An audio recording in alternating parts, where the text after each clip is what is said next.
Bismillahirrahmanirrahim. Wa qala al-musannifu rahimahullahu ta'ala wa nafa'ana bihi wa bi ulumihi fid dharain amin ya rabbal alamin. Ila an qala wal maqalatu sabi'atu asyarata, maqalah yang ke-17. 17 ya? Ya. Anin Nabi sallallahu alaihi wasallam, diriwayatkan dari Kanjeng Nabi sallallahu alaihi wasallam, annahu qala, bahwasanya beliau bersabda, al-ummahatu arba'un, induk atau pokok perkara itu ada 4. Yang pertama ada umul adawiyah, ada induk pengobatan, pokok pengobatan. Jadi seluruh perkara yang digunakan untuk pengobatan disebut dengan umul adawiyah. Yang kedua wa umul adab, induk adab. Adab ini apa sih? Qala, di sini dikatakan adab itu adalah ma'rifatu ma yahtarizu bihi an jami' anwa'il khata'. Jadi sesuatu, mengetahui sesuatu untuk menjaga supaya tidak melakukan kesalahan. Itu namanya adab. Yang ketiga adalah umul ibadah. Ada induk ibadah.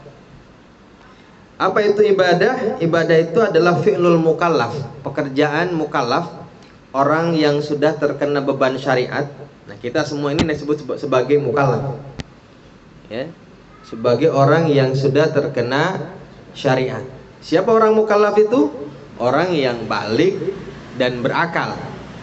Nah, orang yang sudah berkumpul balik dan berakal maka disebut sebagai mukallaf. Ala khilafi huwa nafsihi ta'ziman li rabbih. Jadi pekerjaan seorang mukallaf ala khilafi hawa nafsihi, yang yang tidak sesuai dengan keinginannya, ta'ziman li rabbih, untuk mengagungkan Tuhannya. Ya. Karena sejatinya bentuk taat itu apa saja kan bertentangan dengan kemauan kita nih. Misalnya sholat, ya kan, kalau ngikutin hawa nafsu mah nggak pengen, males, mendingan megang HP. Subuh ngapain bangun, ya kan? Tapi itu yang disebut dengan pekerjaan mukallaf. Orang yang sudah terkena beban syariat, maka hal-hal yang tidak mengenakan itu ya harus kita lakukan sebagai bentuk taat kita kepada Allah Subhanahu wa taala, dan juga sebagai pengagungan kita kepada Allah Subhanahu wa taala. Yang keempat adalah wa ummul amani, induk daripada cita-cita. Lalu kata Kanjeng Nabi, fa ummul adawiyati qillatul aqli. Nah, yang disebut sebagai ummul adawiyah atau induk pengobatan adalah qillatul aqli. Jadi kan pokok pangkal penyakit ini biasanya disebabkan oleh makanan, kan? Makanya katanya obatnya yang paling mujarab adalah qillatul aqli, menyedikitkan makan, kurangin makan. Makanya sebetulnya puasa itu, ya, bulan Ramadan 1 bulan penuh nih, kalau kita puasanya dengan cara yang baik dan benar, pasti jadi obat. Orang yang sakit bisa sembuh. Masalahnya adalah kita kalau habis puasa balas dendam. Itu yang salah, ya. Sebenarnya kalau dilakukan dengan cara yang benar, ya, dan berarti artinya kalau ketika berbuka puasa kita menggunakan sunnah Nabi, pakai tamar, dan tamarnya pun bukan yang 1 baskom gitu, kurma 3 biji cukup. Habis itu baru nanti makan yang berat-berat, ya, dan juga makan sebagaimana mestinya, sehat kita. Nah, karena banyak makan inilah kemudian timbul banyak penyakit. Nah, makanya obatnya adalah ngurangin makan. Ya, sekarang kan makanan banyak banget ragamnya di depan kita aja, banyak banget ini. Tapi ini makanan sehat semua sih, insyaallah. Ya kan, kalau kita pisang ini, kalau kita ngomongin pisang berapa sekarang mah, ya, pisang itu macam-macam. Ada bukan cuma pisang goreng sama pisang rebus doang, kan? Ada pisang bakar, udah rasanya ini, rasanya itu, udah crispy lagi. Waduh, udah belum, macam-macam dah, ya, gitu, ya. Alhasil katanya, kata Kanjeng Nabi, wa ummul adawiyati, induk pengobatan itu adalah Katanya qillatul akli, menyedikitkan makan. Fa innal ihtimam min akli ma yadurru khairum minal adawiyati likulli da'in. Karena katanya kita memakan menjaga diri dari makan makanan yang dapat membahayakan diri kita. Ini kan lebih baik daripada mengobati. Menjaga lebih baik daripada mengobatin gitu. Jadi untuk menjaga kesehatan kita ini, maka kurangin makan. Ya kan? Maka sekarang banyak tuh ragamnya macam-macam. Diet, ini kan ada orang bikin diet ini, diet itu. Tapi bahaya-bahaya juga. Ya hati-hati. Yang kedua, wa ummul adab. Induk adab adalah qillatul kalam. Ya. Induk adab ini kan tadi katanya adab itu sesuatu, mengetahui sesuatu untuk menjaga supaya tidak banyak melakukan kesalahan. Nah, apa? Sedikit ngomong, menyedikitkan berbicara. Karena ketika orang banyak bicara, banyak salahnya. Orang kalau banyak ngomong, nggak sadar kalau omongannya, ucapannya bisa nyakitin orang. Ya. Nah, ini induk adab ini. Jadi berbicaralah seperlunya. Jangan banyak bicara yang tidak perlu. Karena berbicara yang tidak perlu hanya akan mengakibatkan banyak salah. Baik itu salah kepada personal ataupun kepada orang banyak. Jadi ya, di sini katanya umul adab itu adalah qillatul kalam. Gitu ya. Min husnil islamul mar'i tarkuhu ma la ya'ni. Meninggalkan sesuatu yang tidak penting, apalagi terkait dengan ucapan. Ada juga yang mengatakan hadis Nabi, katanya dalam hadis qudsi dikatakan as-samtu, diam itu katanya sama seperti mendapatkan pahala puasa. Somtuka, diamu katanya saumun li, itu sama seperti berpuasa untukku. Berbicara dari sesuatu yang tidak penting itu sama seperti pahala puasa. Mudah-mudahan banyak lagi hadis-hadis Nabi Muhammad SAW tentang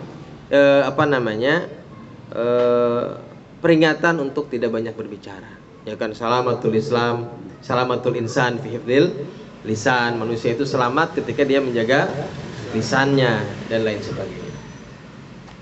Kemudian yang ketiga, wa umul ibadat. Yang ketiga, sedangkan umul ibadat katanya induk daripada beribadah itu adalah qillatuz dzunub. Ngurangin dosa. Karena banyak berbuat dosa menghambat kita dalam beribadah. Ya, kita banyak maksiat kepada Allah. Itu menghalangi kita nih. Kalau kita misalnya sekarang nih introspeksi gitu ya, muhasabah. Kenapa kok gue malas banget ini, sholat tahajud malas. Ya, sholat tahajud lagi, sholat fardu aja males, dikerjakan juga asal gitu ya, dalam keadaan kusala gitu, dikerjain tapi dalam keadaan malas gitu. Kenapa itu? Apa penyebabnya? Ya mungkin ada banyak kesalahan, ada banyak dosa yang menghalangi kita untuk mendapatkan kenikmatan beribadah. Maka diantaranya adalah kalau kita pengen beribadah dengan baik, maka qillatul dzunub, menyedikitkan dosa, perbuatan yang mendatangkan dosa kita sedikitkan, kita tahan. Mulai dari kita meminta taubat kepada Allah Subhanahu wa taala. Ya kan, yang jadi masalah itu kadang-kadang kita belum selesai dengan keinginan kita nih, nafsu kita. Ya, belum selesai, sehingga tobatnya pun begitu lisan, mungkin banyak dosa nih, tobat tapi dalam hati masih pengenan besok mungkin. Itu berarti belum benar tuh. Ya.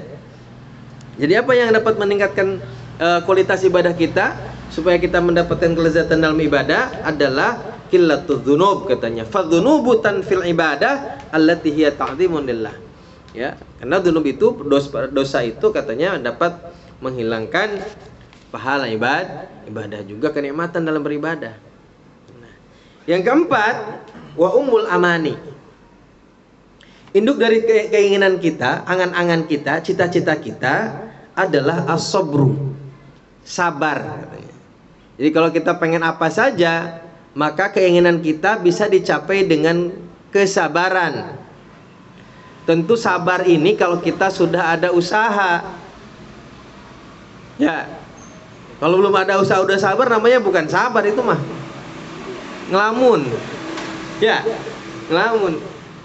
Kalau yang namanya sabar itu setelah kita ada usaha baru ada sabar.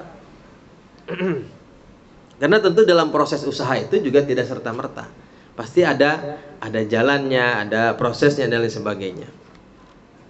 Di sini dikatakan apa itu sabar? Wa huwa habsun nafsi anil jaza. Sabar itu sendiri adalah katanya menahan diri dari mengeluh, dari berkeluh kesah. Ya, kita pengen misalnya punya kendaraan bagus. Nah tentu kan bagaimana usaha kita untuk mendapatkan itu. Kerja lebih giat, buang ajit, dagangnya sampai jam 3 pagi misalnya. Ya kan? Tentu ketika menjalani proses usaha itu dengan tanpa berkeluh kesah, karena pengenan kita juga, ya kan? Ya tentu perlu waktu, perlu tenaga. Nah itu adalah disebut sabar kalau kita tidak mengeluhkan itu ketika kita menjalani prosesnya. Makanya disebutkan katanya fasobru amurru minas sibri. Sabar itu lebih pahit daripada sibir katanya. Tahu sibir nggak? Jazam kalau kata yang obat yang gatal-gatal. Ternyata jazam itu kalau dia lihat dari kamusnya katanya juga, tahu buah mahoni nggak? Pahit banget itu. Dulu mah banyak banget ya pinggir jalan. Dulu mau pinggir jalan banyak yang nanam mahoni itu, kalau misalnya jadi kembangnya banyak tuh. Itu pahit betul itu. Nah katanya as-sabru amuru minas sibri. Sabar itu lebih pahit daripada jazam itu, daripada sibir itu. Wa yuqalu, dan kita katakan oleh para ulama, bisabri tanalu ma turid. Maka dengan kesabaranlah kamu akan mendapatkan apa yang kamu inginkan. Wa bittaqwa yalinul lakal hadid. Ya. Jadi dengan sabar, dalam ta'lim dikatakan ala bisabri tanalu ma tablughu ma turid. Ala bisabri tablughu ma turid. Dengan kesabaranlah kamu akan sampai kepada apa yang kau inginkan. Sabar itu adalah tidak mengeluh ketika kita menjalani prosesnya, ketika kita usahanya, ketika kita mendapatkan sulitnya. Nah, pasti ya, kalau Allah menghendaki, pasti kita akan sampai kepada apa yang kita inginkan. Itu dalam segala apapun. Ya. Tapi memang harus itu tadi, harus usaha. Kalau misalnya belum usaha udah sabar, gitu ya, itu namanya bukan sabar. Ngelamun itu mah. Ngelamun berharap kayak kita pengen duit nih 1 miliar nih. Coba kalau ada orang datang tiba-tiba ngasih sekarung gitu, enak banget itu. Itu ngelamun namanya, bukan sabar. Oh sabar aja gue tungguin ya. Kira-kira begitu, datang nggak kira-kira begitu? Itu namanya ngelamun, angan-angan. Baik, berikutnya adalah wal maqalatu saminatu asyarata, maqalah yang ke-18. Qala alaihi salam, Rasulullah SAW bersabda,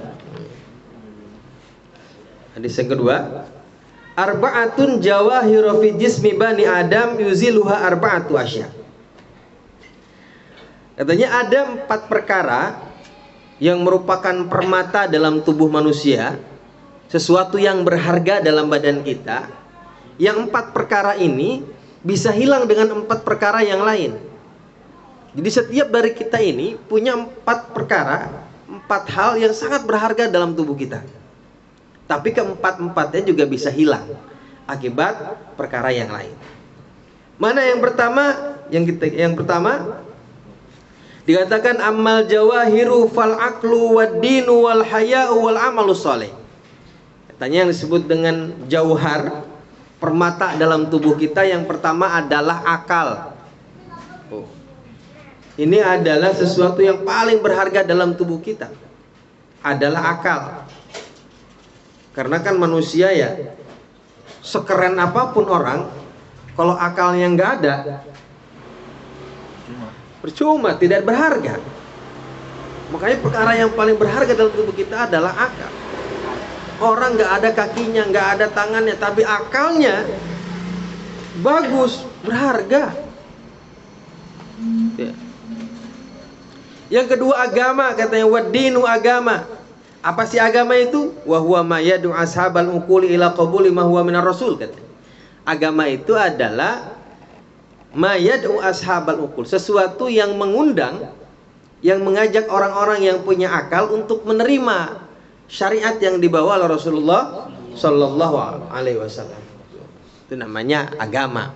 Jadi agama ini bisa diterima hanya bagi mereka yang punya akal, yang mau mikir, yang mau berpikir. Kalau ada orang yang tidak mau berpikir, yang tidak mau menerima agama, berarti punya akal tapi belum mau berpikir. Yang ketiga wal haya, yang keempat rasa malu. Ini juga adalah jauhar nih, permata, sesuatu yang berharga. Karena kadang-kadang kan agama mah kita nggak ada yang tahu ya, masing-masing dalam hati kita semua nih. Hanya kita sendiri dan Allah saja yang tahu kadar keimanan seseorang. Tapi di antara agama, akal ini ada rasa malu yang Allah titipkan kepada setiap orang. Normalnya orang itu, normalnya kita ini kalau misalnya telanjang di depan orang banyak, malu. Normalnya. Maka ketika ada orang yang tidak malu melakukan itu, jangan-jangan nggak normal. Karena normalnya manusia punya rasa malu. Malu kan ada dua kan ya? Sering saya jelaskan di sini nih. Malu itu ada dua. Ada malu insani atau nafsani, atau malu yang timbul dari diri kita sendiri nih sebagai manusia. Ya, seperti tadi telanjang depan orang, jima di depan orang, ya malu kan? Kalau normal. Ini itu. Itu secara lahirnya kita sudah punya tuh bawaan itu. Nafsu namanya al-haya'u nafsaniyah. Nafsu apa, malu yang timbul daripada diri kita sendiri. Fitrah kita sebagai manusia. Yang kedua ada al-haya'u imaniyah. Yang haya, rasa malu ini timbul karena kita iman. Ya misalnya gini, kalau ada orang mojok laki-laki perempuan di tempat gelap, dia nggak malu. Kenapa? Nggak kelihatan orang. Itu namanya malu dari dirinya, ya kan? Nggak malu karena dirinya merasa nggak ada yang lihat kok. Tapi kalau ada malu iman, walaupun nggak ada orang lihat, nggak bakal dilakuin. Ya, nggak bakal dilakuin. Itu karena malunya timbul dari iman. Ya, sehingga maka ada hadis Nabi yang mengatakan al haya'u minal iman. Haya itu bagian, rasa malu itu bagian daripada iman. Karena dengan rasa malu sendiri, kita ini sudah bisa mencegah diri kita untuk tidak berbuat yang maksiat. Karena dasarnya kita malu kan ya, malu lihat orang nih. Ya, kita akan hilang rasa malu kita ketika tidak dilihat orang. Nah ini malu yang seperti ini namanya malu yang timbul dari diri. Namanya al-haya'u nafsaniyah. Ini juga sesuatu yang berharga dalam tubuh kita. Lah yang terakhir, yang keempat adalah amal soleh. Adalah amal baik kita kepada Allah Subhanahu wa taala atau amal soleh. Ini juga adalah sesuatu yang merupakan perkara yang paling berharga dalam tubuh kita.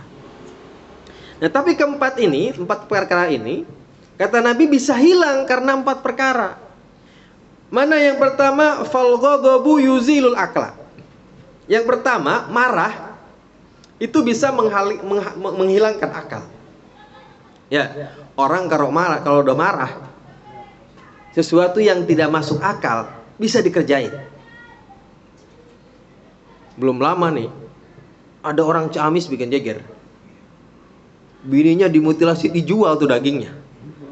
Luar biasa itu kan ya. Itu merinding dengernya juga. Udah gitu udah ada katanya yang beli. Juragan sapi ya kan. Kenapa? Karena marah. Ya terlepas tuh marahnya karena apa, tapi artinya akal dia hilang karena malah yang ada dalam diri dia.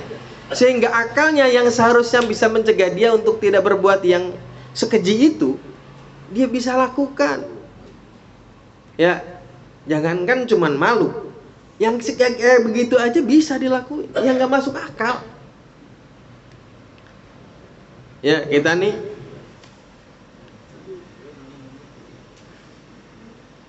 apa saja dari kita ini ada yang kelihatan lembut, kayaknya nggak mungkin Pak Muadi ngomong kasar, tapi kalau udah marah mah belum tentu. Iya kan? Belum tentu. Maka saking marah ini bisa menghilangkan akal seseorang, sehingga ada bahasan dalam bab tolak di sana. Coba ini pengetahuan fikih ya. Dalam bab tolak itu ada soreh dan kinayah katanya. Soreh itu jelas, kinayah itu sindiran. Kalau ada laki-laki mengatakan tolak kepada istrinya dengan bahasa yang soreh yang jelas, maka dilakukan dengan apapun, baik itu bercandaan, baik itu marah, baik itu di luar kendali misalnya, itu tetap jatuh tolaknya. Itu kesepakatan para ulama jumhur. Tapi ada satu ulama mengatakan kalau dilakukan dengan marah katanya nggak jatuh. Ya tentu marahnya seperti apa ya. Tapi karena orang itu katanya ketika dirinya sudah dikuasai dengan hawa nafsunya, dengan amarahnya, karena akal sehatnya hilang. Itu tadi menghilangkan akal tadi. Ya, artinya di antara pendapat yang ada ini, ada juga yang mengatakan bahwa tidak jatuh tolaknya karena amarah itu bisa menghilangkan hawa nafsu, menghilangkan akalnya. Gitu. Ya, walaupun ini pendapat dianggap sangat lemah. Dan dia menurut sebagian besar ulama dalam fikih itu tolak yang sharih diucapkan oleh suami kepada istrinya dalam keadaan marah sekalipun, maka jatuhlah talaknya.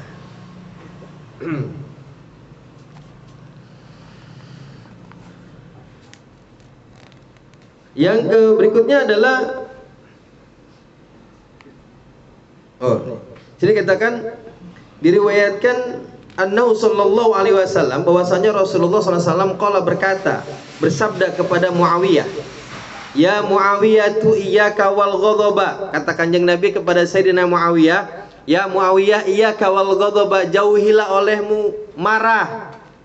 Fa innal ghadaba yufsidul iman." Sesungguhnya marah itu katanya bisa merusak iman. Kama yufsidus sibru al asala. Sebagaimana merusaknya sibir lagi. Ya. Yang pahit itu tadi bisa merusak madu. Kan banyak juga, ada satu riwayat juga datang kepada Rasulullah seorang laki-laki dari kaum Ansar, "Ya Rasulullah," katanya, "ausini." Ada seorang laki-laki datang kepada Kanjeng Nabi, "Ya Rasulullah, ausini."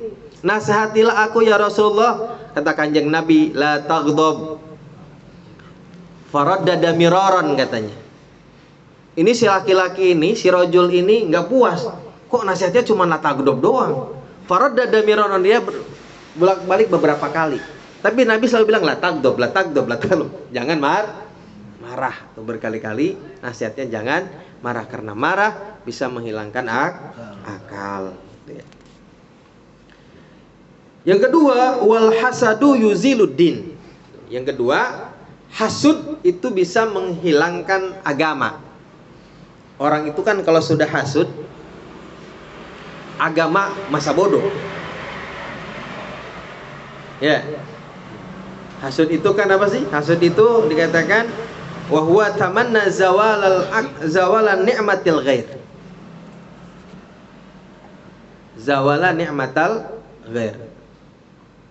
Jadi orang yang menghendaki hilangnya nikmat dari orang lain. Kalau misalnya kita namanya dengki ya, itu misalnya kalau ada tetangga habis beli kendaraan baru, orang kan sewajarnya kan gini, waduh bagus banget tuh kendaraannya, kapan gua bisa beli kayak begitu?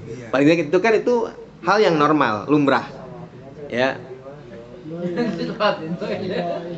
Kalau dalam sesuatu kebaikan itu ada yang namanya ghibthah, mirip dengan itu. Kalau misalnya ada orang, oh dia bisa begitu, mudah-mudahan tetangga kita naik haji, mudah-mudahan kita juga bisa. Iri banget sama orang yang naik haji. Bukan irinya kepengen begitu. Itu namanya ghibthah. Tapi kalau sudah begini nih, irinya begini modelnya nih. Tetangga naik haji, berangkat haji. Lalu kita nyebar berita, wah dia mau naik haji juga duitnya boleh nyolong, itu gue tahu kemarin mau nebar. Nah ini namanya hasud. Udah habis korupsi tuh dia tuh, gue tahu itu.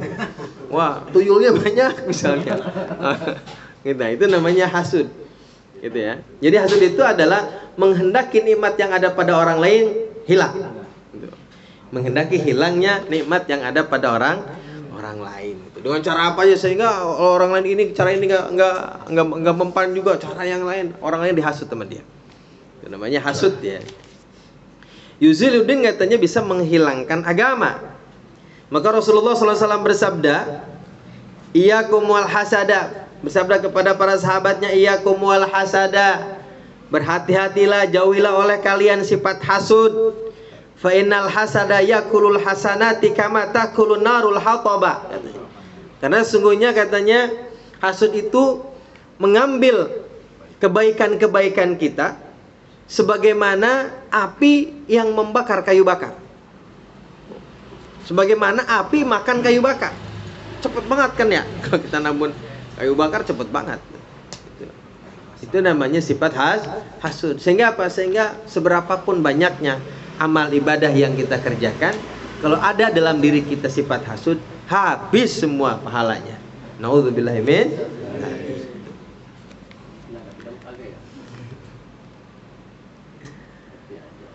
Wa tama'u yuzilul haya.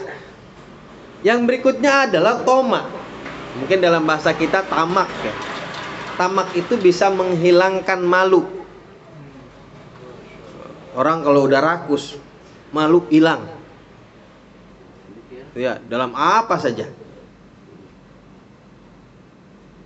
Jadi pejabat karena tamak, rakus, udah nggak malu-malu lagi tuh. Aspal dimakan. Iya. Apa dia dimakan. Akhir tahun katanya ada proyek nih. Nyari proyek mulu kayak Gojek. Gitu ya. Itu akibat tamak, maka hilang rasa malunya. Ya, kan banyak tuh ya, perempuan itu kan harusnya menutup aurat lebih daripada laki. Zaman sekarang tertutupan laki-laki ketimbang perempuan. Kenapa? Karena tamak rakus, pengen dikatain cakep, pengen menarik laki-laki. Iya. Girang banget kalau laki-laki nafsu lihat dia. Ya, padahal itu menyimpan bara itu. Gitu ya. Itu kenapa? Karena tamak, karena rakus dia. Menginginkan sesuatu yang bukan miliknya. Ya, sehingga menghilangkan rasa malunya udah nggak ada lagi. Gitu ya. Yang terakhir nih udah selesai nih mah. Wal ghibatu yuzilul amal shalih. Wal ghibatu tuzilul amal shalih. Ghibah ya, berghibah nih ngomongin orang itu bisa menghilangkan amal soleh, bisa menghilangkan pahala amal soleh kita. Bahkan dikatakan wal ghibatu, itu ghibah itu sama seperti makan daging saudaranya katanya. Ya, maka jauhilah ghibah. Jangan sekali-kali ngomong, kalau ngomong nggak ghibah sih, orang ngomongin kenyataan katanya gitu. Emang nyatanya begitu, ini mah maaf. Maaf, ini mah bukan ghibah, tapi emang ngomong kenyataannya begitu. Di sini kata Imam Nawawi, Syekh Nawawi Banten mengatakan, wal ghibatu bikasril ghin ayadhkuru syakhsu masawiyal insan. Seseorang menyebutkan keburukan manusia lain, orang-orang ya. Fi ghaibatihi, dalam keadaan dia tidak ada di tempat. Wahya fihi, dan memang kenyataannya begitu. Ya, memang kenyataannya begitu. Kita ngomongin orang, keburukan orang yang nggak ada, dan kenyataannya memang begitu. Jadi kalau gue mau bukan ghibah nih, ngomong nyatanya begitu. Iya, emang ghibah mah ngomongin kenyataannya begitu. Tapi kenyataan sesuatu yang nggak enak didengarnya gitu. Seandainya dia dengar langsung marah, nggak suka. Nah, emang begitu kalau ghibah mah ngomongin kenyataan. Sebab kata Imam Nawawi Banten nih, wa ilam takun fihi fahiya buhtan. Kalau ngomongin sesuatu yang nggak ada pada orangnya, ya itu namanya bohong. Lu lagi ngedebus, paham nggak? Lain ngebohong itu mah bukan gibah. Emang kalau gibah mah ngomongin memang hanya nyatain begitu. Kita ngomongin terus dia mah bau badannya. Badannya dekil banget. Memang begitu orangnya misalnya. Itu namanya gibah benar. Nah ya. Wa in wajahu biha fahuwa syatamun. Kalau di depan orangnya namanya bukan gibah, tapi caci maki. Kan sama aja. Nyaci namanya nyela orang. Ya kan? Ya, kalau di depan orangnya namanya bukan gibah, itu namanya nyela. Kalau ngomongin sesuatu yang tidak ada pada orangnya namanya lu lagi bohong. Tapi kalau ngomongin yang beneran ada pada orangnya itu baru gibah. Ya. Jadi maaf ini mah bukan gibah nih. Saya ngomongin realitasnya aja nih mah gitu. Itu sama. Emang gibah begitu. Ya. Tiga-tiganya jelek. Iya, tiga-tiganya jelek. Gitu ya. Nyebutin namanya. Sama aja gibah. Ya, kita nggak nyebutin namanya gitu. Oh, nyebutin namanya sebagai pelajaran boleh nasihat. Ya, itu namanya. Pelajaran. Tapi kalau sudah ma'ruf ya, indah naik sama aja. Untuk gitu baru kita udah. Ya, gitu ya. Kalau sebagai nasihat itu baik, tapi yang penting jangan menyebutkan inisial sehingga itu bisa mempermalukan atau mengungkap aibnya. Itu yang dikhawatirkan adalah karena ini menyangkut keburukan atau kekurangan orang lain. Jadi membicarakan kekurangan orang lain tuh ya apa namanya? Kalau untuk dijadikan sebagai pelajaran, nasihat boleh ya dengan catatan tidak menyebutkan orangnya. Dan kita nggak tahu nih, taunya ini adalah nasihat gitu. Sebagai contoh kasus kan gitu ya. Biar ini boleh dengan catatan tidak menyebutkan namanya. Baik, nah itu adalah 2 maqalah dalam bab 4 di Nasul Ibad ini. Mudah-mudahan saya kira cukup ya. Ini udah setengah jam lebih. Cukup. Namanya juga mengisi kekosongan. Baik, kalau ada pertanyaan saya persilakan.